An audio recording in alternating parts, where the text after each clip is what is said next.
face. Pork has got to be the most polarizing meat, possibly the most polarizing food. Pork is, by some Actually, I believe horse meat today is the most polarizing food. Pork, it's gonna be like second most polarizing. the most popular meat in the world, accounting for more than a third of global meat consumption.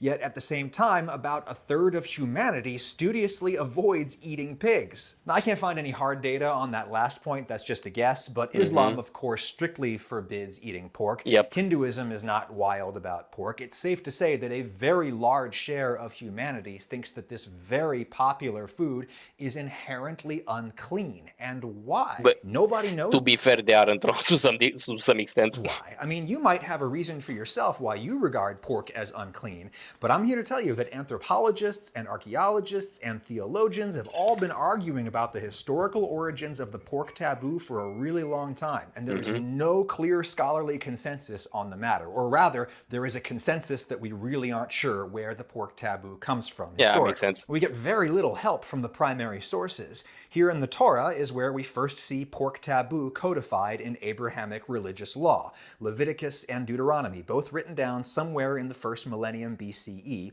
Ancient Jewish law says pork is bad because pigs have a cloven hoof but don't chew their cud. And what does that even mean? I don't know. Cloven hoof means a hoof divided into multiple toes. Here's a horse hoof. It's all one piece. It has no toes. Here's a deer hoof. It's got multiple toes. It is cloven.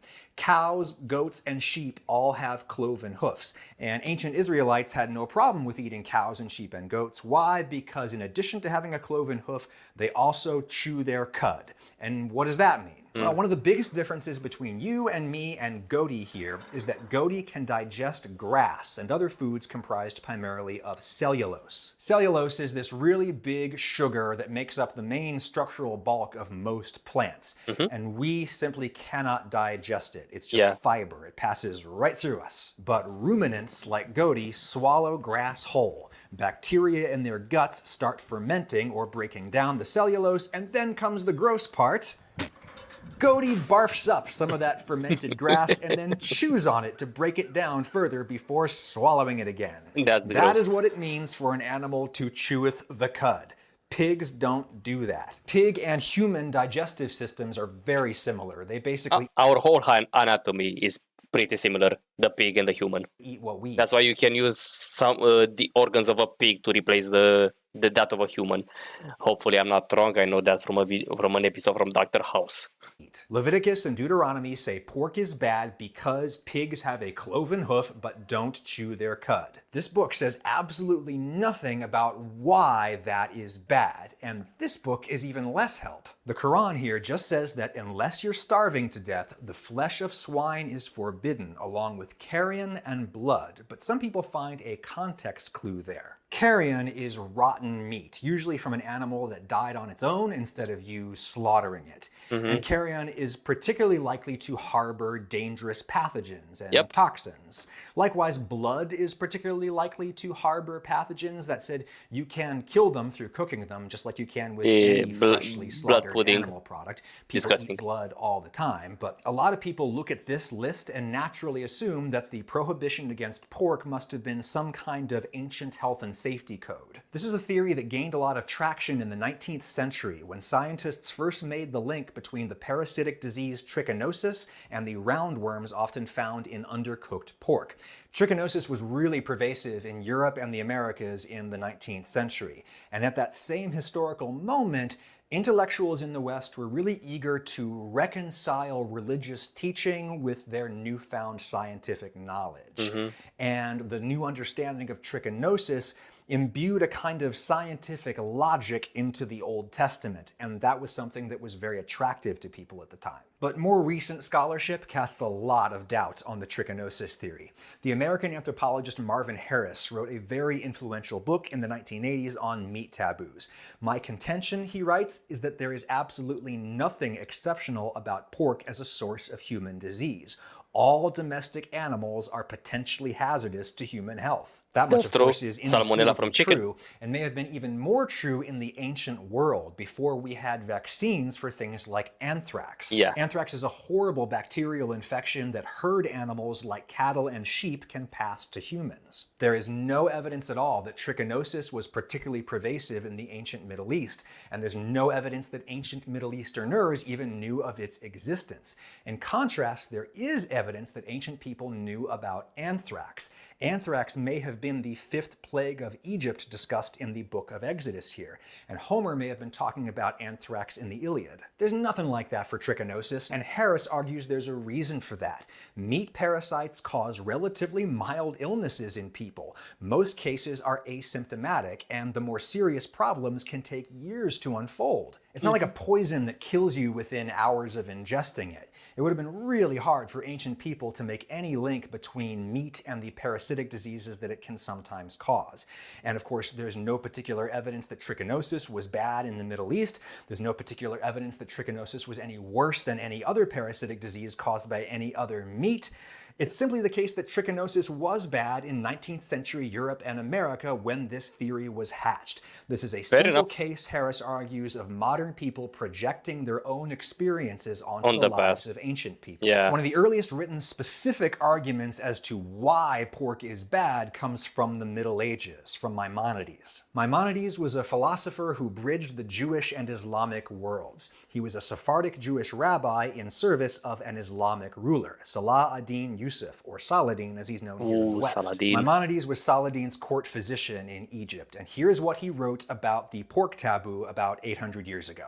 The principal reason why the law forbids swine's flesh is to be found in the circumstances that its habits and its foods are very dirty and loathsome. Yeah, if it that's were true. allowed to eat swine's flesh, the streets and houses would be dirtier than any cesspool, as may be seen in the country of the Franks. Maimonides there is literally talking shit about the Crusaders. Indeed, pigs are more conspicuously gross than most farm animals. Obviously. They eat anything. They eat trash, they eat roadkill, they even Rats. eat human excrement. Yes. And they wallow Their around own excrement, in not mud, just human. potentially even their own excrement. Yes. Is this appetizing to you? Absolutely Probably not.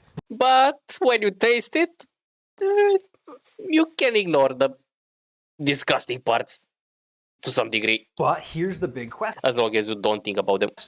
Humans are universally revolted by filth. They are not universally revolted by pigs. And why not? Well, one explanation may be that pigs do not universally love filth.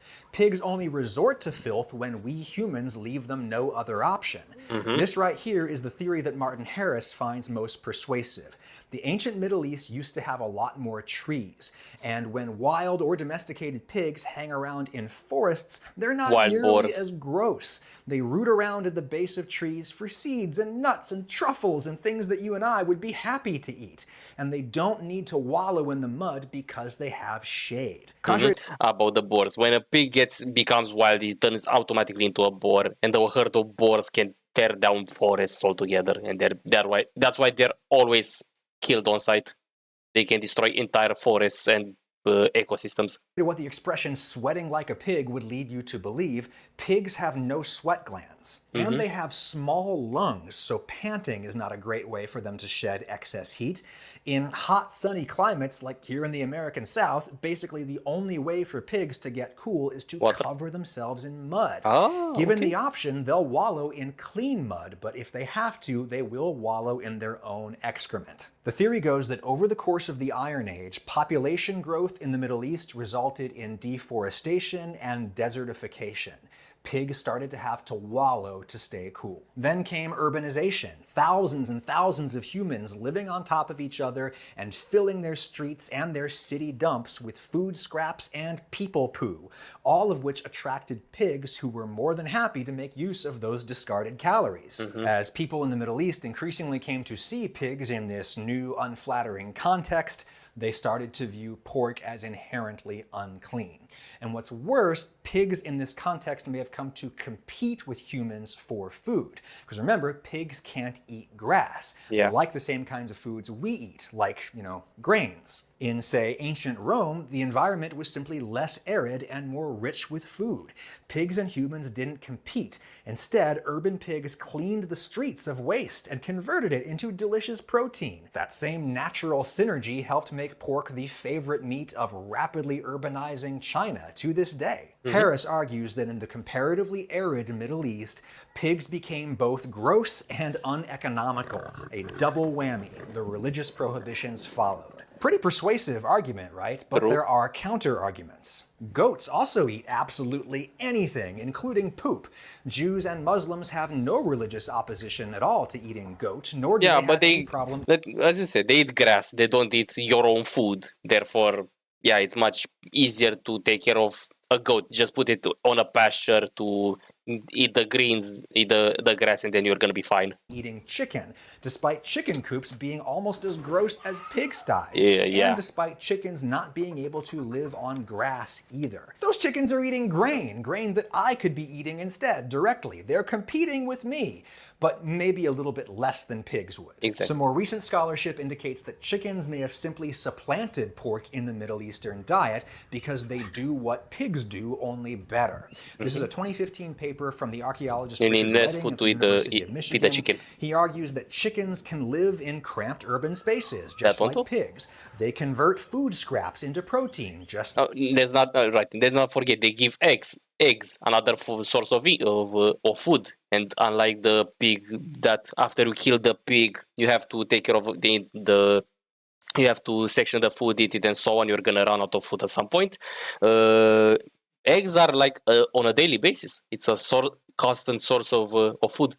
Like pigs, but they do it more efficiently. They make eggs in addition to meat. Pigs don't do that. And chickens are smaller, which means you can just kill one, cook it, and eat the whole thing immediately. That's a big bonus in a hot climate where meat goes bad really fast once you've slaughtered the animal. Redding argues that chickens were just better suited to the Middle East than pigs were. They simply got there later, and when they did, they supplanted pigs. But if that were true, why would you need a religious prohibition against pigs? Wouldn't people just naturally do the thing that worked better? Well, one thing more recent archaeology shows is that pig eating never really stopped in the Middle East, and it wasn't just limited to non-Israelites like the Philistines. Ancient Jews in various parts of the region ate pig, which makes sense, right? Nobody makes laws against things that nobody is doing. What's clear is that once the pork taboo took hold, it became a way for people to distinguish themselves from other people. Indeed, this is another pretty recent paper I've been showing you where archaeologists found Israelites from the northern kingdom were probably still eating pork when they migrated into the southern kingdom around the turn of the 7th century BCE.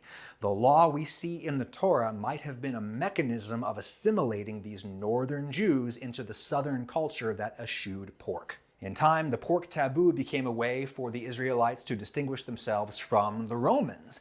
And then it became a way for the Muslims who inherited the Abrahamic tradition to distinguish themselves from, say, those dirty crusading Franks with their filthy streets. It's easy to imagine why the pork taboo spread and why it persists to the point where my pork recipes here in this global platform get noticeably fewer views than my other meat recipes. But where the pork taboo first came from, nobody knows for sure. What I do know for sure is that people of all religions and dietary codes can make a beautiful and functional website with Squarespace.